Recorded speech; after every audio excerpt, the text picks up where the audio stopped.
exploring grief's complex layers in life's journey with Matt and Angelica. All right. Welcome to the Healing Project with Matt and Angelica. Yes. This is episode 3, and today we're talking about some really heavy stuff. We're talking about grief and what that looks like, the Yeah. stages, the struggles, some of our own personal experiences with grief. Right. And we're just inviting people along for the conversation. Grief isn't always the death of a loved one, it can be many, many things. It's anytime we have that extreme loss that Right. hits our heart and soul. It can be, like you said, it can be a lot of different things, and we're going to kind of go right into the segments. So, segment one is, what does grief really look like? Mm-hmm. So, someone said we have to start with the truth. Grief isn't just about losing a person; it's about losing anything that mattered. Mm-hmm. Anything that mattered, and that's a big one, right? Because we only think of grief in the terms of a loved one who's passed, and we both experienced pretty significant losses for people that really mattered to us. So Yes. naming a couple of things, let's name just personally that we've lost something that maybe you've lost, that of course people and loved ones. Of course. But so relationships, we've both gone through divorce. We've both had periods of time and are still having some periods of time where there's an estranged family member that we should be close to, Yeah. that we've lost connection with for a multitude of reasons. Our dreams and identity. I know that you have felt that in a real way with some Yeah. of the loss that you've had in position and role in Yeah, I your think life. that is, experience change with that relationship, and then being in. We talked about this before, but being in the city that you worked in, and you worked not for profit and pastoral role, and knowing people in the community, and the loss while you are walking through some of that loss in a divorce. You're trying to protect your family and trying to protect everybody involved, and then all of a sudden you find yourself kind of at a loss of the role that you play. We're in a smaller community outside of Baton Rouge, and it's connected, but a lot of people that are in the city, and you know them, and Yeah. you lose that identity, you lose that role that you once held, and that's a real serious loss that you really don't. Sometimes loss, we don't really see it coming, Mm-hmm. especially when it's grief in a loss of maybe something that isn't doesn't come to our mind naturally in a Mm-hmm. traditional way of loss. Right. Some of the others, I turned 50 this last December, right? Yeah. So a change in your physical ability and your health. Right. We have to start doing different tests, right? As we get Sure. older, you got to go get colon screen and your breast examined, Right. and all these things. But And you even do a lot of things as a nurse, and you see mm-hmm. that in a lot of people. Right, loss of motor skills, loss of we have family members who are getting up in age and Right. not being able to do the things that they were once able to do. That's a real loss and can cause some real grief Right. for them and their caregivers. And then we talked about the community, right? Community, or even loss of a home through disaster or a financial burden. Yeah. Those type of things that can really hit someone hard in their soul and their gut if this is somewhere you've been your whole Sure. life, Sure. and then you lose that home for whatever reason that's out of your control. Right. Right. And the reality is that when we're going through that, we don't only grieve people, as someone wrote before. We don't only grieve a person. You grieve in the life that you thought you had. Mm-hmm. And isn't that true? Because we always are planning ahead, especially in a relationship. Like you're always thinking about, the next trip or the next event, or Right. seeing this person, or being in this setting. And you can experience loss in a lot of different ways. Absolutely. And grief has a strange way of finding us. And if we're not working through it. And in Ecclesiastes, a song, or Solomon is is giving this wisdom, saying there's a time for everything. And if we don't learn to find a way to properly grieve, it will find us, and it will be more catastrophic, because we don't want to feel that negativity, right? We want to avoid it if at all cost. Right. And so grief gives us it can give us an elevated sense of value of what was lost. And so it really is important to find our way through these stages of grief. So there's a time for everything. There's a time to dance, there's a time to sing, but there's also a time to mourn. And we don't want to hear that. We don't do it really, really well. No. Especially in like faith communities, right? Coming from a faith community, you coming from a medical background, I feel like it's more of your day to day. It's more reality. It is. And it's really hard as nurses and caregivers. I think that you don't become desensitized, but you have to learn, in a sense, to kind of guard yourself. Right. Because it can take a huge emotional toll when every time you lose a patient, if you fully engage and take all of that emotion in, it can really affect your heart and your soul. One of the things they told me when I was in nursing school, my nursing instructor, she was like, I always put a change of shoes and a different shirt in my car. And I was like, oh, for germs, Sure. She was like, no, because I need a physical representation. When I get home, I change my shoes and I change my top, because I need to physically remind myself that what happened during the day when I was at work stays at work. And when I walk into the door, I am now mom and wife. And to leave the grief and the chaos and all the things that come along with the nursing and medical field, to leave that at the door. And we both know that while that's important to make that change, you still experience that grief. Oh, 100%. Right? We've been together, and I've witnessed that firsthand, and seeing the level of care that you're giving, and rooting for someone to make that, that improvement, and it doesn't happen, and then you experience that loss, and it's very real. It is. So we can experience in our professional life. It can be the loss of a person, but it's also can be the loss of anything that kind of matters to us. So that's a big one. So we're kind of going to talk about these 5 stages of grief and what that looks like. So I'm going to start with the first. So stage 1, denial.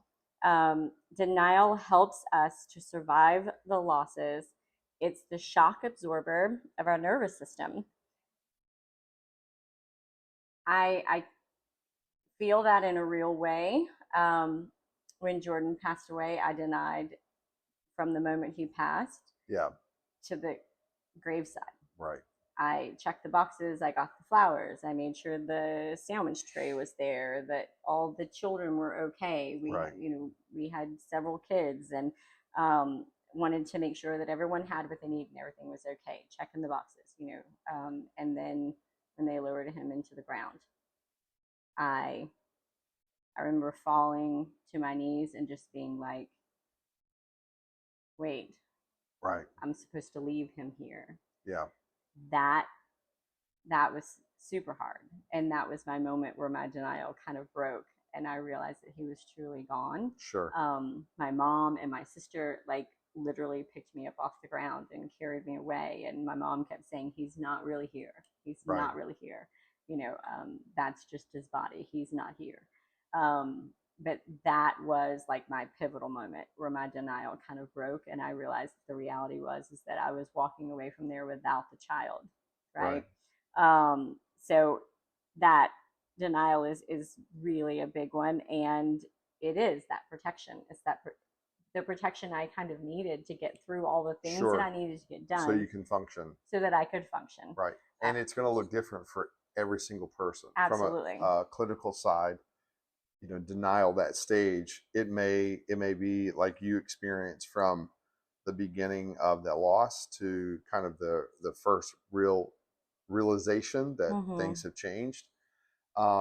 Similar experience, we talked about this before, but my mom passed away, some would say kind of early, and um, she didn't get a chance to fully kind of be with her sons and their family and see the grandkids and things like that, like mature. And when she was gone, and she's gone on to her reward, it was very difficult because I experienced the same thing. My brother and I and the pastor were the speakers, and we had that moment of standing, in the service. It was a large service, and there was a lot of people, and I can remember seeing, the first picture come on the screen, and that's when it hit me. Because up to that point, you're trying to do your best and take care of everybody and be strong and all those things. So going through that initial stage is just give yourself grace, right? Faith-based people, especially, people will say things to us when we're in that first stage of grief, and well, kind of through every stage of grief, because we don't want to grieve. That's one thing. We want to avoid it. We want to avoid those negative feelings. We'll talk a lot about that, but we want to avoid it. So we do a lot of strange things, and there's a lot of times that people will say things that are well intended, but they do more harm than good.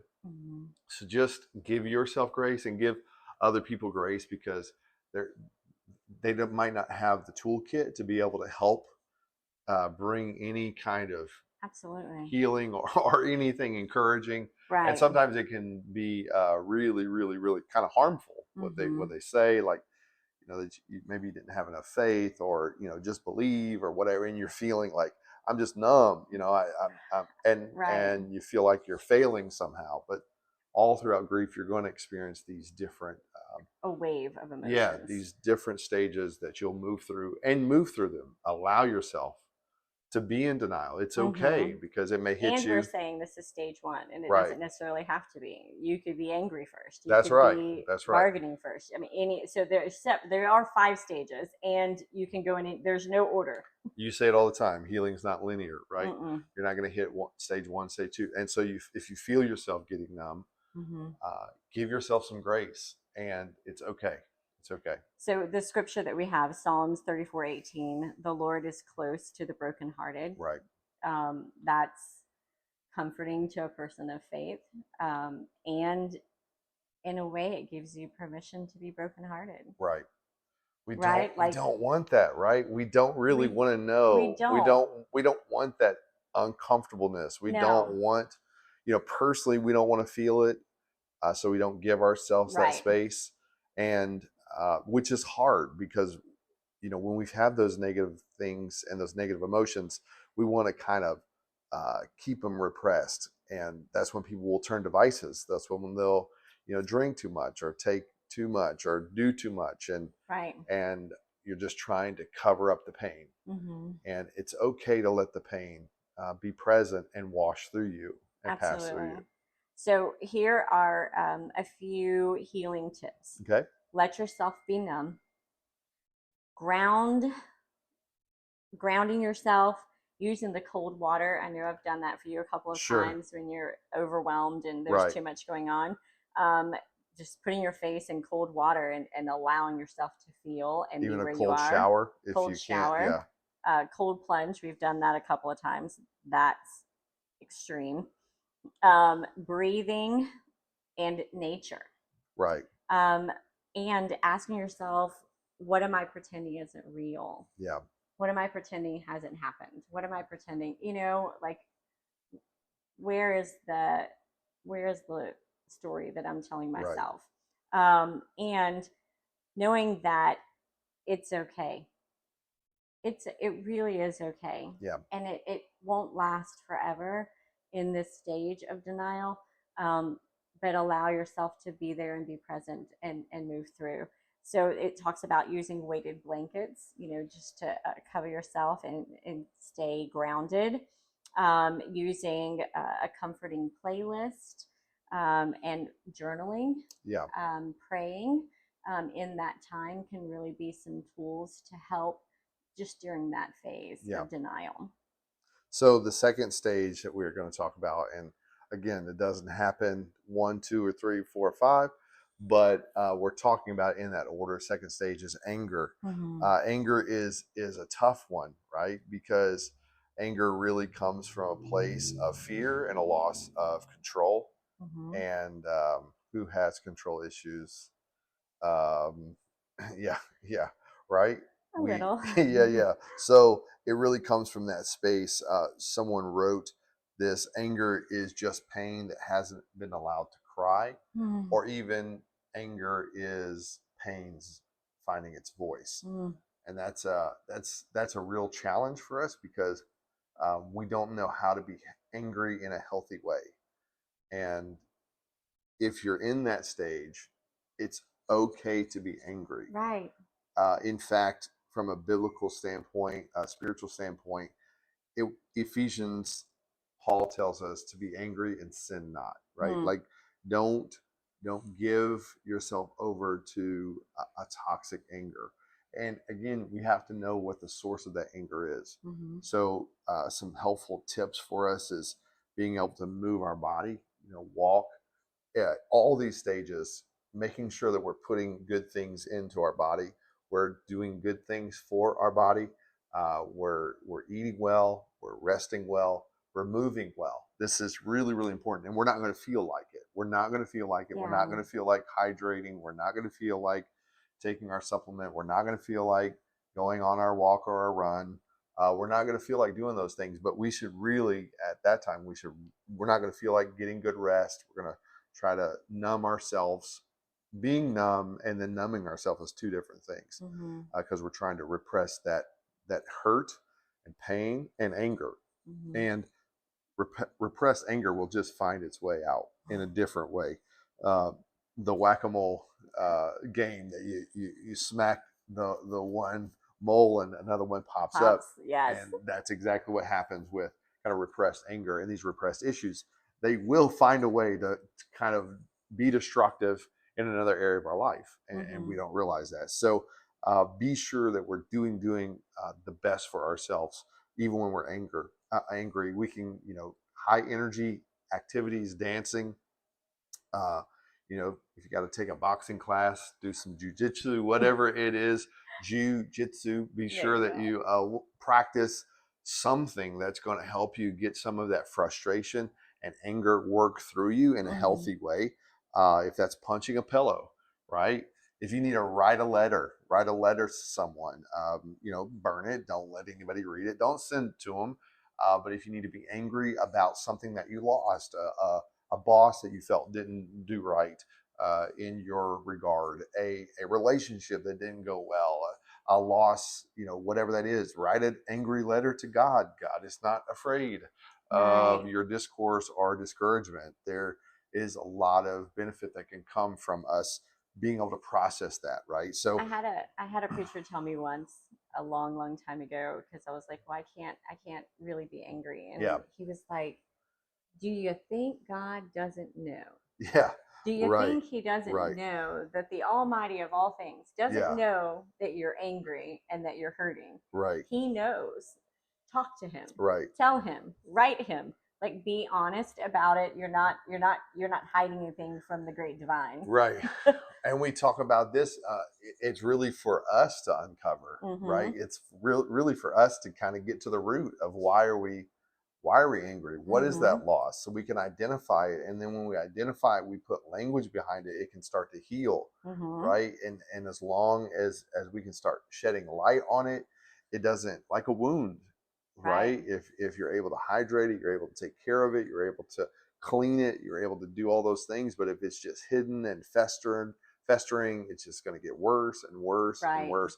And anger is one of those things that you don't even realize it, that Right. you're going through loss. Again, it can be job, it can be relationship, it can be status, it can be a myriad of other things. Mm-hmm. And that anger can pop up. We've Mm-hmm. worked through that, and it's something I'm working on right now, because you don't even realize, like, where did this come from. Yeah. So, like, a journaling process and a prompt that you can use is like, what's under this anger? Where can I keep, like, why, right? We Peeling back use those that. Sure, layers. we're peeling back those layers of how many whys can we how deep can we go Yeah. until we find kind of the root cause of that. So here's some toolkit suggestions that we can use for ourselves. Maybe use an exercise app, a boxing class, whatever that might be. That rage journaling, get it out of your system, put it onto paper. There's something really powerful. If you can't get to a therapist, there's something really, really powerful about being Absolutely. able to take some of that like the sting away when you're able to actually put some language behind it again. Breath work, music, like this is not the time for the numbing and the kumbaya music. This is the time to turn it up. Yeah. Right? Maybe some anger behind it, but process it, because if we avoid it, and man, we're so quick to try to avoid. If we're avoiding it constantly, it will show up Absolutely. in another way, in another form, and it's usually the collateral damage is a lot worse. I love the music part. Yeah. I do. Yeah. Because, we all have it. I have Right. a cleaning playlist. Right. I have a sad playlist. Right. I have a mad playlist. We have and it's real. Music is a great mover of emotion. And I think that in any of these phases, you can definitely have a playlist that helps move you one way or another. So our next stage is bargaining. Bargaining is our mind's way of trying to buy back what we lost. Wow.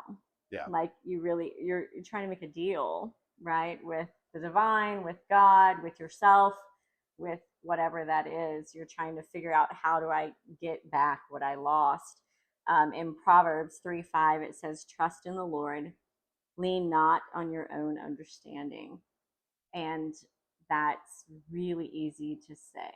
And really hard to do. Really hard to do. Because this is a really hard stage to work through, and you'll probably have to work through it several times over and over again. And bargaining is something that, I've dealt with the loss of Jordan. If I had been a better mom, if I'd caught it sooner, if I would have realized what was happening, if we hadn't waited so long to go to the doctor, could something have been done? The what ifs. The what ifs are huge, and the if I onlys, right? If I had only done this one thing, maybe it would have been different, or if I'd shown up sooner, or and we can beat ourselves up and hold ourselves with such guilt and shame that we get stuck in this stage. And we never get out. And we never get out. Never get out. And we just cycle between bargaining and anger, right. bargaining and anger, and depression. And numbness. Yeah. And then depression comes the next phase. But this right here, this bargaining, is where it's kind of a pathway that we enter into our mind. And once we start to establish those patterns or pathways, that's how we see the world. It becomes the lens by which we see the world, and we get stuck. Yeah. We get stuck in that rhythm of over and over again, and the what ifs.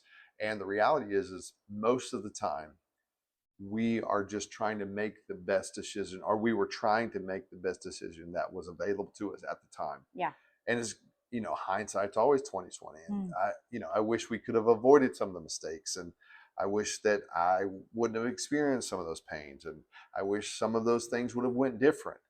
And it's not your fault. Most of the things that you're worried about, that you're struggling with right now, you have no control over them. And that's really what it comes down to. It's about control. Right. We think that we have this control. We have an illusion of control, but most of the things that we're anxious about right now, we really have direct control over them. We don't. And those losses come, it really exposes us. And it's really about fear. That bargaining stage is about fear, because we're afraid that we don't have control. We both have gone to Al-Anon, which is the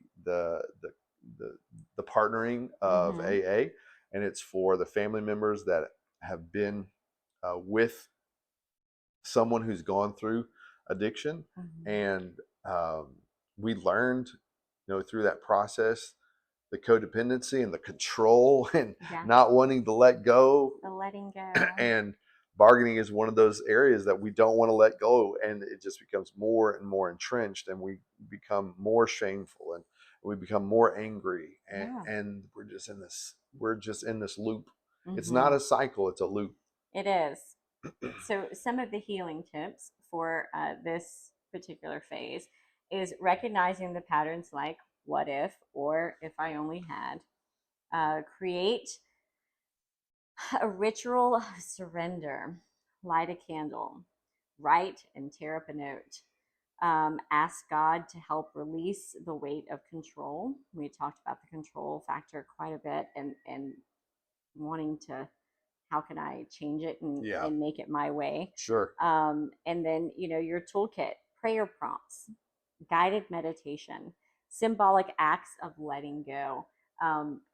We've seen people do the balloon releases where they're Sure. releasing, their sorrow and their love into heaven, the tearing up of a note, um, I remember packing up Jordan's things, and keeping a few like precious shirts that he wore all the time or he really loved. He loved Donkey Kong and all the things, and Angry Birds and those T-shirts, and having them made into a blanket like just out of those Mm, T-shirts to keep as a memento. But the rest of his things, gathering them and giving them purpose again, giving them to a kid's shelter, and yeah. passing on some of his toys and things like that. Letting go, I Yeah. think people struggle with that in letting go of some of the physical items of a person. My grandmother's been gone quite some time, and he's gradually, it's been years, but he has gradually Yeah. begun to clear out her closet Right. and do those things, and that can be really hard in letting go. And we think like, oh, you should, why don't you give some of these things away? And that's the grieving process. Mm-hmm. And again, we're so quick to avoid that Yes. feeling. We don't even want to feel it, secondhand. That's how Right. much we are, oh, you should clear that out because it's making It me makes me feel uncomfortable. uncomfortable. Yeah, Right. it's not about you. It's really about me. So that's a big one. Mm-hmm. That's really big. Let's talk about the next stage, and that's Mm-hmm. depression. Mm-hmm. And for this, we have to be really transparent and really, really honest with folks that are a part of this community. If we're watching this, Mm-hmm. if you feel like you need help, if you feel like you're at the end of your rope, please seek immediate help from a Yes. professional. And I love, faith-based communities and people that are, they really mean well, Mm-hmm. but not everybody that we come in contact with we talked about that 12th step, getting to that 12th step, and Yes. not until you're to the 12th step do you start to share your story and help people along the journey. Right. Right. So not everybody's healthy enough that they can help you. Mm-hmm. And so find, if you're at that point to where you feel like, you're in danger, Mm-hmm. please seek immediate professional help, Absolutely. for sure. And depression can be one of those stages that can be very dangerous for Mm-hmm. us, because it comes into a place where we move past numbness and everything just goes kind of gray, Mm-hmm. right? The writer Jamie Andrews said this: grief is love with no place to go. Mm-hmm. And that's true. That's true. And what happens a lot of times, especially in our society and our families, again, we don't want that secondhand, pain of experiencing that. So we try to move people through it, and they're experiencing grief. And instead of like taking that grief and the sorrow and like elevating it and making it sacred, we Mm-hmm. just want to avoid it. Yeah. We want to push it down, don't talk about it, Mm-hmm. and then we find ourselves fully depressed. We don't understand why, and it's because a lot of times because we haven't grieved. We Right. haven't grieved the loss of the job, the loss of the relationship, the Mm-hmm. loss of the loved one, Mm-hmm. whatever that might be. So um, there's a promise in the Psalms where the psalmist is writing this beautiful promise that even when we're walking through the very shadow, the shadow of death is what's called in the King James, but that place that's full of darkness and you're alone, you're not alone. you're with me, right? And that is the highest good, the logos, the the universal love, the highest law, coming and promising that at that lowest moment we can access that. But we can't access that if we're trying to run from it or we're trying to cover it up. Right. He wants to meet us in that place, in that pain, in that mess. That's really, and we don't want it. We don't want it. We don't want anybody to see it. And We again, don't want to experience it ourselves. we don't. And again, that again shows us that God is completely aware Yes. that we have those lows. Yes. And that you're not bad for being depressed or for struggling or being in the depths of the depths. Right. You're not, there's nothing wrong with you because Right. you're having these emotions. It's Right. okay to grieve. It's okay to be sad. It's okay to be depressed. Yeah. And I think there's such a stigma that people are like, oh no, let me put on my Absolutely. fake facade and pretend that I'm okay and that nothing is wrong. And Especially if we've been a part of a faith community, or even family, like strong ethnic families will have that. You know, you've said it before. Rub some dirt on it. Yeah. And it's like, get over it. Yeah. Or you should have enough faith, and oh brother, believe the Lord. I'm putting on my Christianese right there.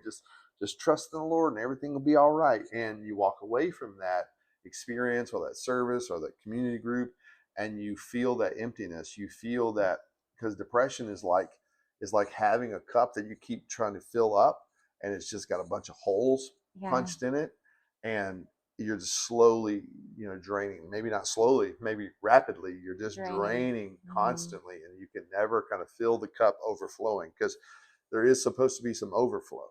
And if we're in that constant state of depression, and depression is dangerous because we can experience it and still be running from it.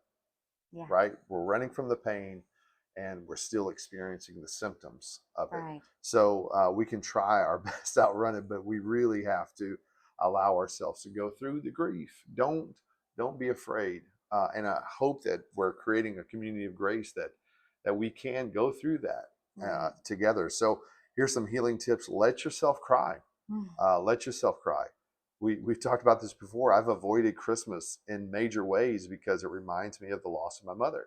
And, we're going to talk a little bit about kind of rebirth and new things.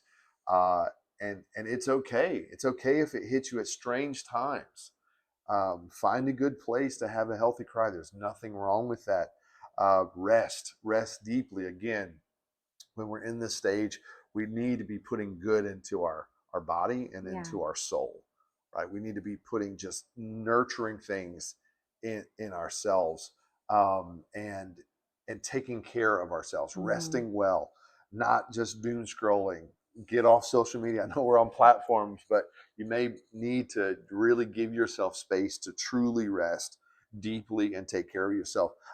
Be sure you get plenty of sunlight. Right now, we're in a strange time. We kind of have a hard year that we're in, and we're stretching ourselves academically and professionally. And I'm working this, strange shift and for a big company, but it leads to a lot of depression because I work through the night and have to sleep during the day.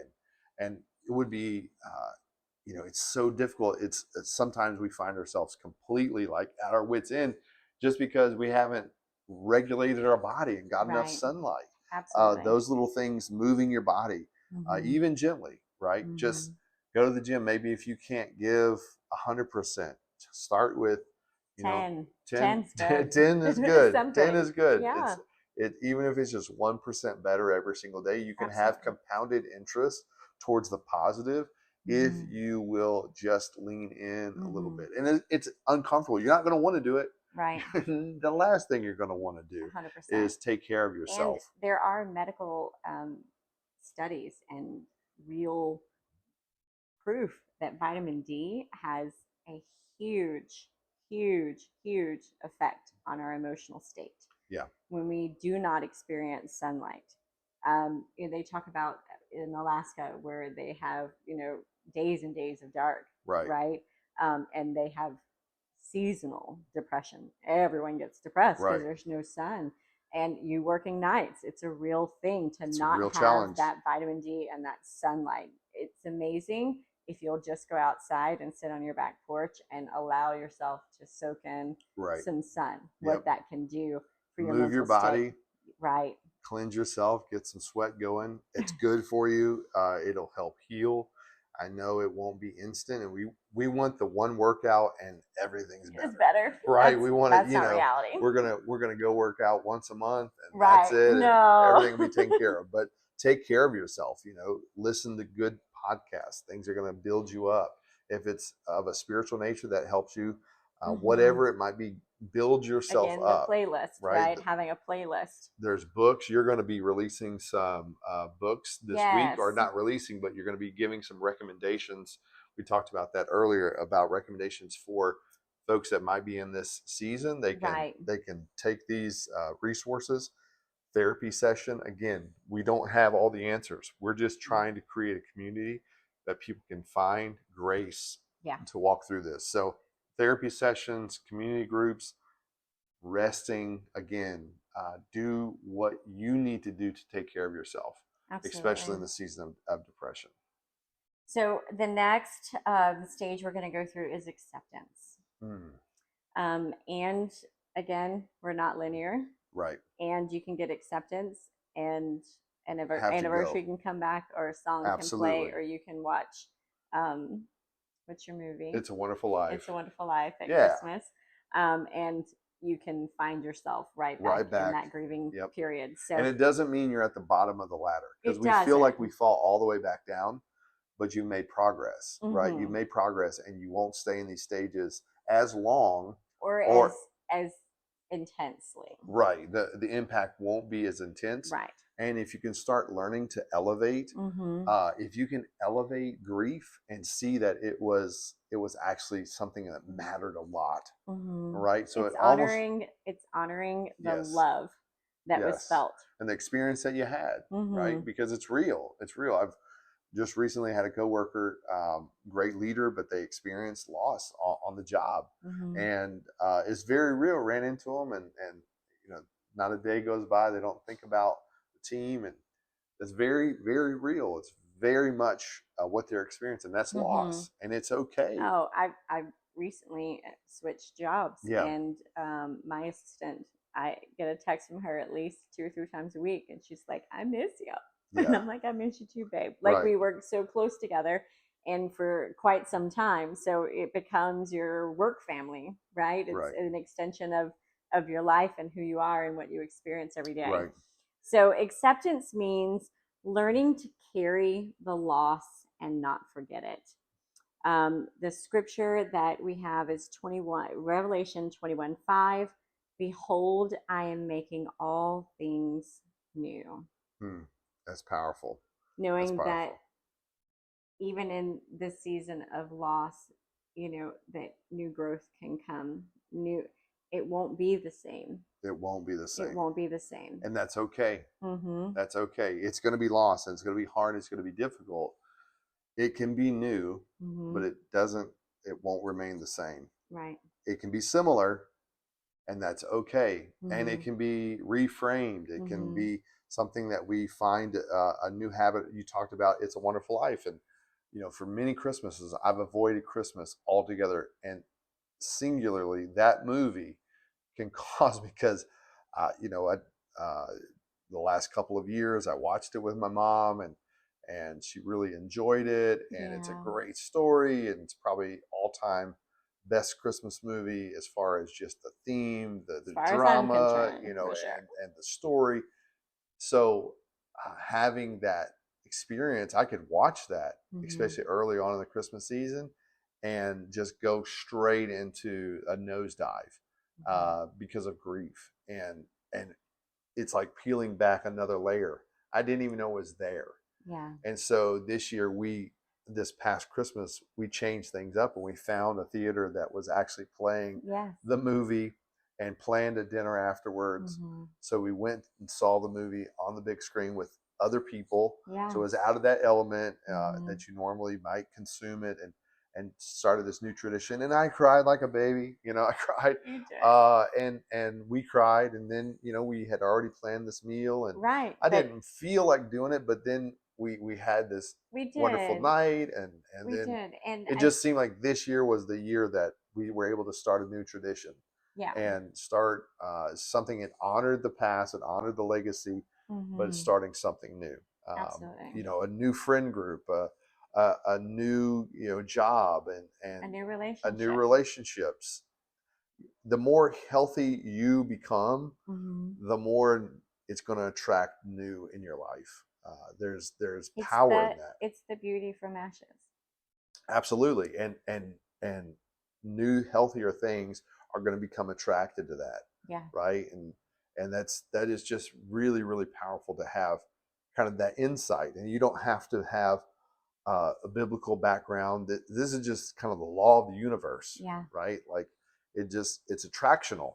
Right. And the healthier we get, and the more we allow ourselves to go through honest Hmm. periods of grief, and we allow ourselves to process and heal, Hmm. the deeper those new relationships are going to be, the deeper those new experiences, the more grateful you'll be Hmm. for those. And you see it even in nature. The eagle Yeah, will go and pull out all of its feathers right, and break its beak and right, and hide and molt and yeah, be powerful, reborn, right? right, Have a bigger, stronger beak form and have more beautiful yeah, feathers and grow. But if it didn't go through that pain of pulling it all out and breaking his own beak off and becoming, I've seen the pictures. They're not beautiful right. when they are going They're through that. vulnerable, So vulnerable. right, But they come out stronger than ever. stronger Yeah, than they went right. in. And uh, maybe you're not going to be as physically strong, but you're going to be more knowledgeable. You're going to Yeah. be wiser. You're going to be able to offer more to others. That's a Hmm. big one. In here, you've put some of that down, but about being able to share your story. There's something really powerful about being able to share your story and help other people Hmm. find that, right? Like when Absolutely. it comes to like the gospel and how I interpret that and see that, we're just beggars who found bread. and and that's really, when you're in that 12th step, if you're going through the recovery steps, when you're in that 12th steps, like, hey, you've found that enlightenment, now share that enlightenment, because Right. the more that you share, the more it replenishes, and the more you give away, the more you get back. It is a law of the universe. It's a It law of the is. harvest. And I don't know. Somebody needs to hear that. We need to hear that, to be able to Every give day. that story away and say, we've walked through some really hard, difficult Very hard. losses, Yeah. real losses, and Hmm. we've seen new things spring up. Hmm. Some hard conversations, some hard things that we've had to unpack and grieve and go through that process, Yeah. and not even realize that some of it's connected, Yeah. and some of the behavior and some of the tendencies are all It kind of connected is. together. So being Some able to of share your the story is powerful. It is. So that is one of the healing tips is to develop and share your story, and create new habits or traditions. You talked about that with Christmas, Right. that was huge. Memories and legacy to leave, to our children and loved ones. Begin envisioning your future, not without the grief, but with the healing. It's it's not to replace what you had, but it is to move forward in what comes next. And you can still honor the love that you had, the position that you had, the role that you had, the community that you had. You can still honor those things and move forward Right. and not live your life looking in the rearview mirror, Right. wondering, wanting to go back. And full transparency, there's times that I've, complained or had, I've gotten kind of the woe is me, and I've gone through it, and you've looked at me and said it wasn't all bad.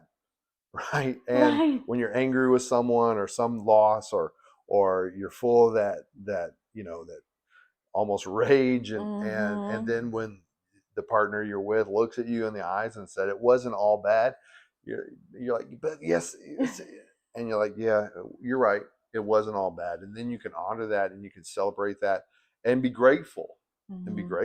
right? Like Yeah. you experienced loss at an early age of Yeah. kind of innocence, and having Lauren at a very early age, Mm-hmm.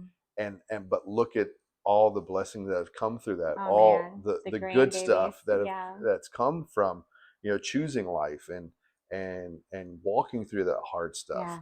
Yeah. Having my children, having them be at that stage, they're launching out into the world, and I'm excited and celebrating them. And That's scared. Oh yeah, freaked out. Yeah, absolutely, 100%.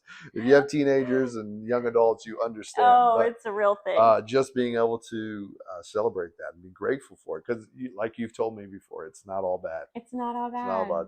It's not all There's bad. good in there somewhere. There is good in there somewhere. It's finding the silver lining. Celebrate it. Celebrate that good. Mm-hmm. Leave the bad.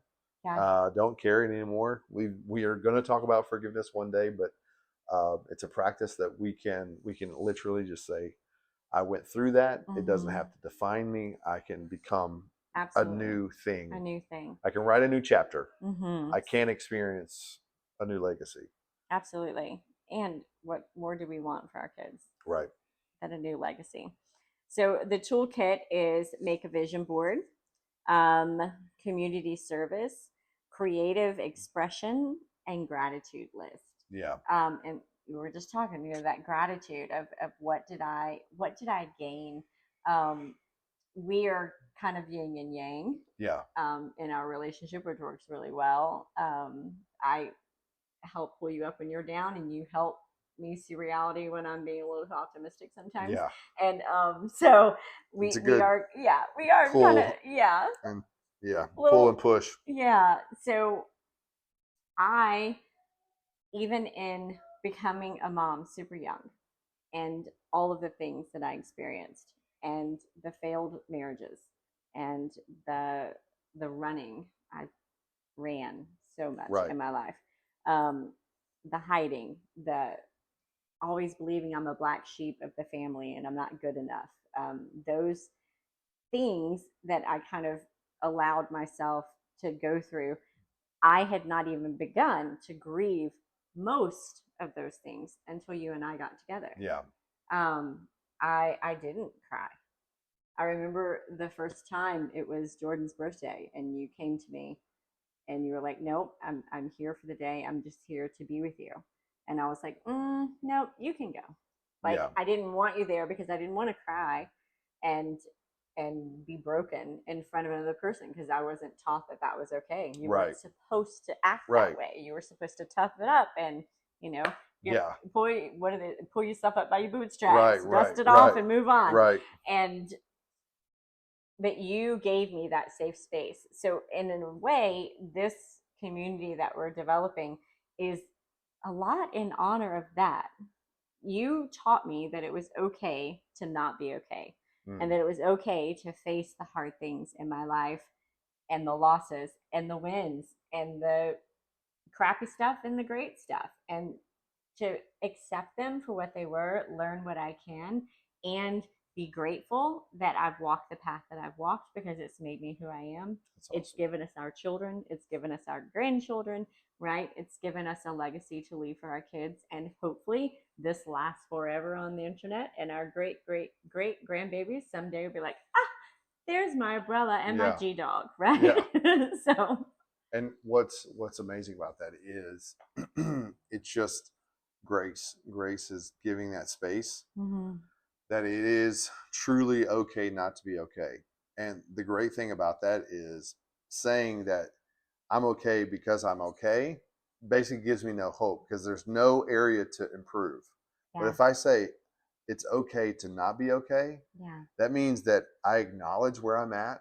I acknowledge that I'm in this process, and that I can move towards redemption. I can move towards redemptive behavior. I can move towards healing, wholeness, not in someone's eyes, or not in someone's the way they interpret it, but truly for myself, in myself, in my family, taking care of what I need to take care of. I can find great resources. I can link with people that have walked similar paths, and they've survived, and not only survived but found a way to thrive. Right. And if we say it's okay not to be okay, that means that I can find a path forward. And so I hope that's encouraging for someone. But let's talk a little bit about our own personal history with grief Okay. towards the end of this. So here's some reflective questions. When do you remember the first time you experienced loss? Um, Maybe a Uh, loss of a loved one. so the first time I experienced real loss, I I think I experienced it through my father. My dad is from Mexico and came here. How he came here, we won't discuss that part, but came to the United States. Yeah. Um, his father had left Mexico when he was very young. Mm, He was raised by his mother's parents, so by his maternal grandparents. Um, and he didn't have a relationship with his dad. I remember I was in my teens, maybe 14, 15, and my father got a phone call from a sibling in California that he never knew existed. mm, And they were, your dad is dying. right. He wants to see you. Uh, one, the opportunity to come face to face with someone that Mm, you had such a turmoil of a relationship with and lack of a relationship for such a long period of time. right. Um, what a gift that is. And I watched my father for the first time grieve and be sad. Yeah. My father is a very proud man. He's very strong. It comes from different Time and time place. and Yeah. place where men don't cry, Right. right? Emotion isn't something you fling around. Yeah. And uh, it was probably the first time I ever saw him really grieve and cry. Now, he gained, if I'm not mistaken, there's like five siblings in California. His father went to California, remarried, and had five or six more kids. Right.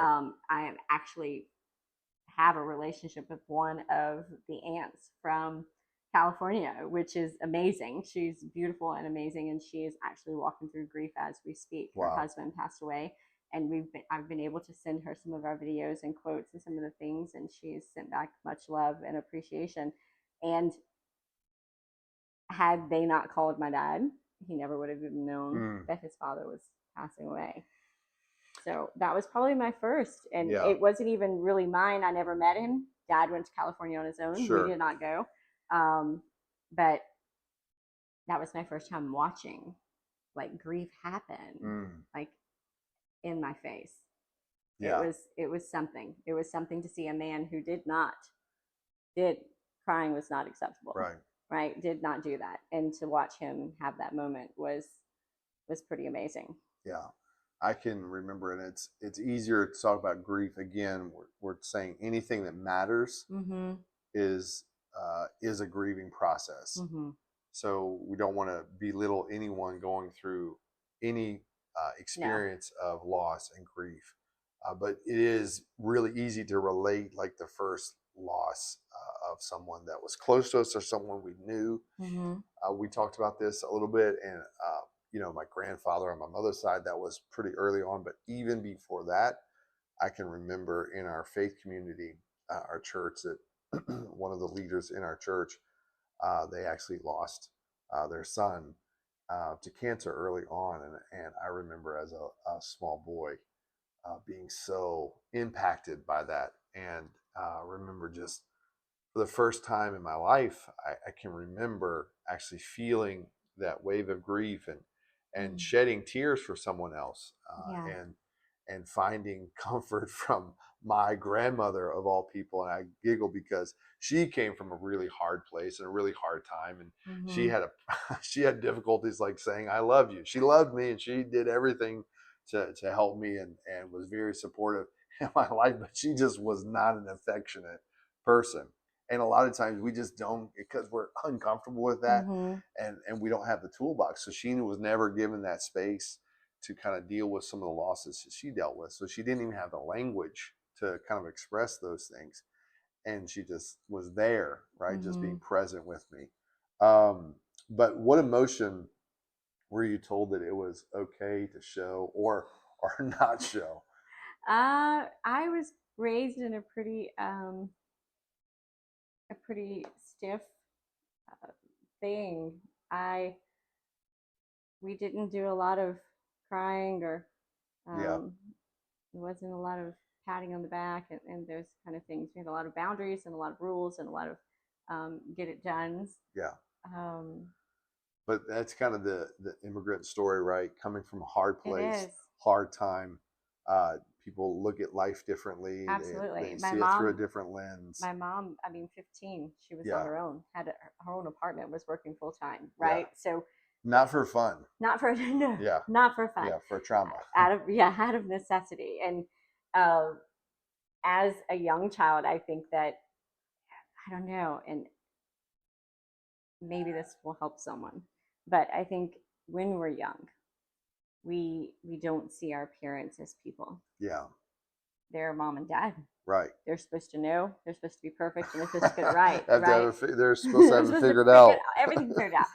Yeah. And as we grow up and we learn our parents' story, because I didn't know my mom's story, Right. truly, didn't really understand my mom's story until I was in my mid 30s. Wow. I did not. I knew my mom was a young mom and a young wife. I knew she was super young when I was growing up, right? My mom had her first kid at 16, right? Right. That's pretty young. My mom had 4 children by the time she was 22. Yeah. She had 4 kids. That's pretty fast, right? Sure. And I didn't know. I didn't know my mom was on her own at 15. I didn't know some of the things that she carried and some of the hardships that she had and the reason that she was the way that she was in our formative years growing up. Now, as an adult, my mom is one of my absolute best friends. I through you, I've actually told her, her husband has had some illness, and through you, she sometimes struggles to ask for help or to tell me what's really going on. And I've had the conversation just through my own healing. I've gone and had a conversation and said, hey, it's okay to feel, and it's okay to hurt, and it's okay to be scared, and it's okay to ask for help. Because isn't that true? Like you want to be strong for everybody. You do. but the truth is that you're not really helping yourself. You're not helping any kind of healing or grief process, and it's not in the end that unprocessed grief, anger, depression, that whack-a-mole, right? We think we're getting it down over here, we're being strong, and then it's just popping up over here, right? Absolutely. And we're dealing with, in my home, grief. It was like that. It was that whack-a-mole, right? It's because we had the experience growing up of dealing with, behind closed doors, dealing with addiction in our home, and so it's kind of that same, it's popping up and it's destructive over here because we're kind of avoiding that generational pain. It's the same, having conversations like with my father and seeing some of the things that happened with his life and his father and generational trauma that just is going through it, and the immigration story and how that affected then your mother being here and the trauma she went through it. And so, like, for me, grief wasn't almost even accessible because anytime that there was a really hard situation or even a loss, it a lot of times would cause a relapse. And so that, that's huge. For me, I mean, it's tough. When change comes, you love it. You run towards it. I love change. Change is awesome. Yeah, I am like, no, please, God. Please. Yeah, please. Can something stay the same? And it's because of those early experiences of having, like, where you felt trapped and didn't know what to do, and you loved kind of moving towards that. I was like, the world, it was always shaken. Always shaken. When change came, it was never good. It was never associated with anything good. And so that's a big one to know that and realize that and understand that, and kind of how you processed or were taught to process doesn't mean that that's how you should process. Right. I come from a very strong faith background my whole life. And I'll tell you right now, it's not a holistic approach to grief. No. It just wasn't. It just was not. You you went to the front, someone laid hands on you and you prayed, and That was it. you had a breakthrough, and that was it, Yep. and I always laugh about folks that oh man, I'm going to say too much here, but from a spirit-filled background, they would get really excited because people would come and visit the church, and we were like Pentecostal, so we really got, we really get after it. And people would come in and they would have similar backgrounds, and they would get in, and you would think, oh, here's a new convert, or here's, the Lord doing a work in them. And they just grew up, full gospel, Baptist. And Yes. so they're in there, and they're catching the ghost, as we would say, and everybody's like, oh, look what the Lord is doing. And they're just doing what they've always done. And that's kind of, we would have these breakthroughs, these spiritual experiences. And a lot of times people would replace an emotional outlet or an emotional experience with actual healing, Yeah. right? And like deep sanctifying work. And the truth is that a lot of times it takes shining the light on it, changing the bandage, as you would, Yeah. making sure we're hydrating it, right? We just can't have one emotional outburst and suddenly everything's good. And if we have anything negative, then we didn't have enough faith, And again, it's not a slam on that community. And there can be great breakthrough in catching the ghost, as you call it, and that spiritual experience. There can be some healing that begins, and there can be some healing in the still quiet when you're doing prayer meditation 100%. and you're hearing God. You got a new light, and we got a visitor. Good. And you hear that still small voice that just encourages you. Absolutely. It can happen absolutely. in either one of those things, and it doesn't mean that the crater is gone and you slapped a Band-Aid on it and you're done. But it's just like, but it can be a place where you realize there's something that needs to be uncovered, you can make and the that you can connection 100%, and it's not belittling those experiences, right? But just but what happens in those experiences is we often walk away from those, and we feel shame and guilt because we may return back to a season of, or a cycle of anger, grief. Yeah. And it's really just another layer of healing. Instead of attaching that to some shame or even sinfulness. Yeah. We've got to break that stigma and 100%. allow ourselves to grow. And we've talked about how many scriptures now of, he heals the brokenhearted and binds up their wounds. That's Psalms 147:3, where God repeatedly in scripture, in the Psalms, in Proverbs, in Revelation, in all these places, he talks about a new thing coming. He talks about being with you in the depths of the deep, and in those pits. He talks about renewing you. Yeah. He talks about the time for mourning. All of that is scriptural, and it is 100% a part of the human experience and condition. Right. It's how we're made. We're made to connect, and to love, and to grow those bonds. And when those bonds break, whether it's in death, life, community, relationship, dream, job, regardless of what that loss of bond is, there is loss. And when there is loss, there is grief. And when there is grief, ignoring it's not going to fix it. Right.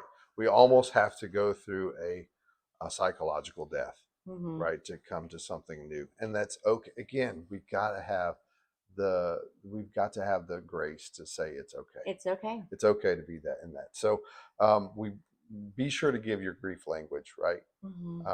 Unspoken grief never disappears. It just hides in addiction, in perfectionism, and in silence. And that silence is deadly. It's deadly. It will lead us nowhere good.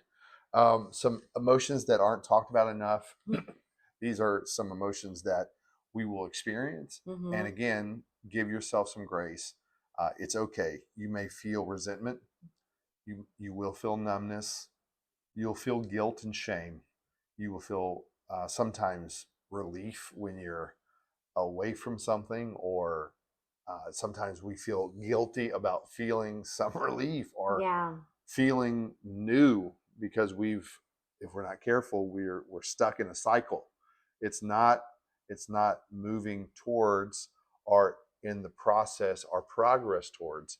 It's Hmm. a cycle where we're just repeating the same thing over and Right. over again, and we're just kind of re-injuring the wound instead of real healing, really finding a place. Building up that new, stronger Absolutely. tissue. Absolutely. So that's a big one. Sometimes we're jealous of others, Yeah. jealous of what they have or what they didn't lose or what they've experienced. Hmm. We can feel these things and it's normal. It's okay. It Don't be is. hard on yourself. When we went to church with your dad and we met the gentleman that you were friends with for quite some time Yeah. in leadership, and he said, oh yeah, my son was really sick, he had cancer, and we went to St. Jude's and he was healed and he's 20 something now. And immediately that twinge of like Right. kind of came, and I had to remind myself to be grateful for the time that I got to be Jordan's mom, Yeah.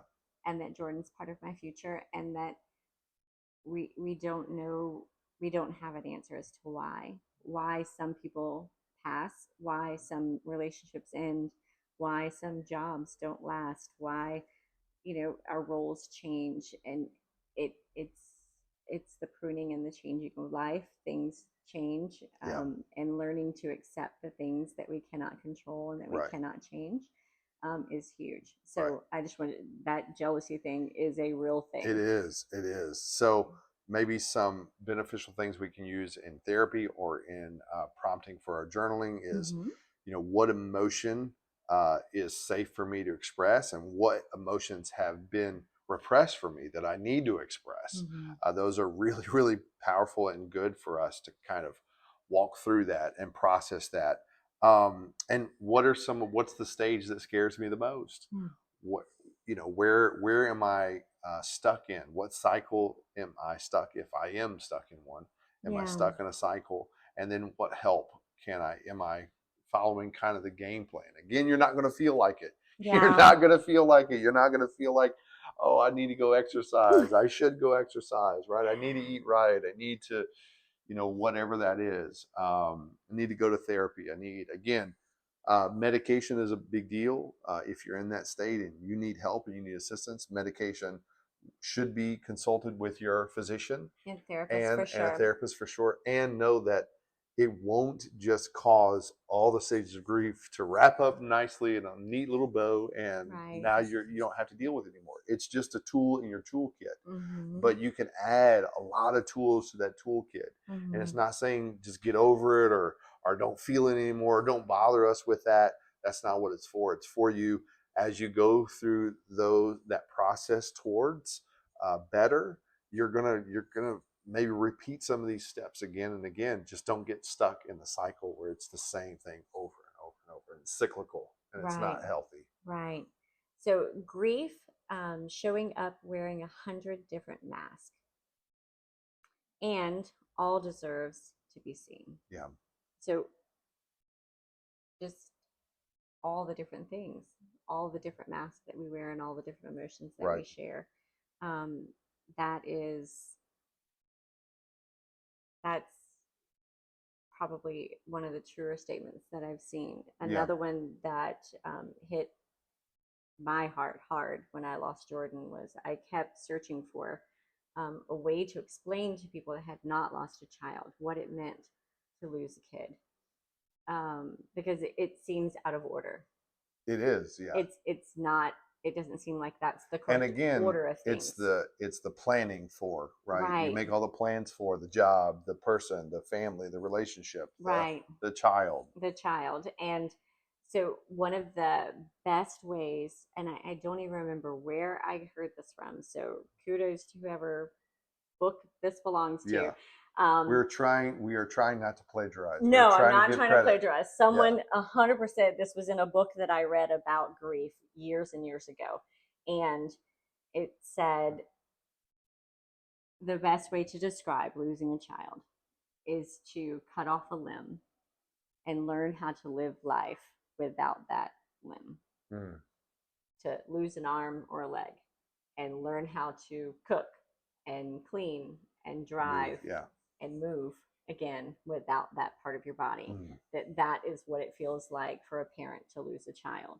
I've had several, we are part of several grief uh, communities on social media, and I've seen so many people sharing their stories about the loss of a child and how hard that is. And that is a very hard place to be. And you can honor that love and find new hope. Yeah. Yeah. So here's some final thoughts about that, about giving ourselves that grace for that grief timeline and not get stuck on, you need to get it together and rub some dirt on it, get over it, whatever it might be. Right. Allow yourself to move through those. But here's some truths. You're not too late to heal. You're not too late to heal. That's the truth. Grief has no timeline, and it has no rules by which it operates in our life. We will experience it in our lifetime. We will experience loss, and so that we will experience grief. And grief has no timeline. It's not checking in with you and me Right. and saying, "Hey, today I'm gonna sideswipe you with some depression," or I'm gonna unpack some anger on you. Right? Like it's Right. not gonna give us these scheduled Right. times ahead of time to kind of let us know what the rules of engagement are.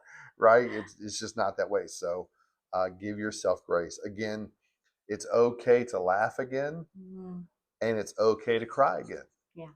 It's okay. Yeah. You're moving towards, and you'll find newness, and you'll find almost a sacredness. And I don't say almost, you will find sacredness to those things that added to your life. Like you said, it wasn't all bad. It wasn't all, Yeah. there's a lot of beauty there and a lot of grace and some beautiful things that came out of that to be grateful for. So it's okay for us to experience those things. So our last scripture, Matthew 5:4. Blessed are those who mourn, for they will be comforted. It's beautiful. And I think that that's not just comforted by God and the Holy Spirit. You can be comforted by your loved ones and your friends and your community. We should. And hopefully we've brought some comfort. Yeah, I hope so. And I think that as this community continues to grow, we continue to be authentic, to increase our authenticity. It will help others feel like they're not alone in this process, and that's what we hope for. So we definitely want you to follow, to engage, to invite other people to follow. If you want to share your grief story, you can send us a message if you don't want someone to see that. Whatever and however we can be a space for grace for you, that's what we want really out of this. So we just encourage you to maybe share some with someone. If you have walked through these stages, find someone to be a support to. If that's online, if that's in your community, just be that person for them that you maybe experienced in your life. Absolutely. And just, join us this week on social media. I'm going to be dropping the book reviews from Goodreads, some of the really great reviewed books on grief and loss. We have some daily quotes that'll be hitting, shorts from this podcast that'll be going out to different platforms.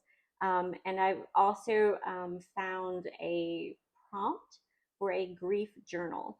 So if that's something that you guys would like to receive, if you would send us a message and let me know, I'll be happy to forward that to you, and anything we can do to help. Awesome. All right, we did it. We did it. We did it. Have a good night. Episode 3. Whew.